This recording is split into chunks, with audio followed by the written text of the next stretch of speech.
শ্রী শ্রী অনুকূলচন্দ্র ঠাকুরের আলোচনা। জয়গুরু।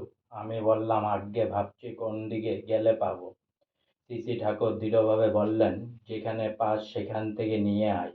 শ্রী শ্রী ঠাকুরের এই উপদেশ পেয়ে মনে মনে আমি খুবই আনন্দিত হয়ে উঠলাম এবং একটা বিষয়ে মনে দৃঢ় প্রত্যয়ের সৃষ্টি হলো যে এ তো জোগাড় হয়েই যাবে।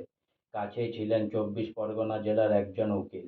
তিনি বললেন, চয় তো পাকিস্তানের খুলনা অঞ্চল ছাড়া কোথাও পাওয়া যাবে বলে মনে হয় না।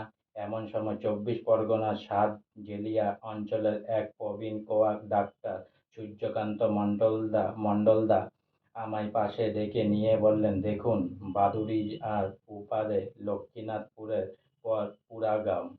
সেই গ্রামের গোপাল মণ্ডলের বাড়িতে একটা বিরাট আমচয়ের গাছ আছে। আমচয় আম গাছকে জড়িয়ে যা উপরে ওঠে সেটাই নাকি সবচেয়ে উৎকৃষ্ট চয়। কথাগুলো শুনে আমার মনটা যেন এক অনাস্বাদিত পূর্ব আনন্দে নেচে উঠল। মনে হলো এখানেই তো সব জোগাড় হয়ে গেল।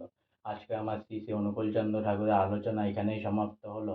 তাই অনেক অনেক সাবস্ক্রাইব করুন, অনেক অনেক লাইক করুন, অনেক অনেক ভালো থাকুন, অনেক অনেক সুস্থ থাকুন, অনেক অনেক আনন্দে থাকুন, অনেক অনেক হেল্প করুন। আর সঙ্গে বলুন, জয় গুরু।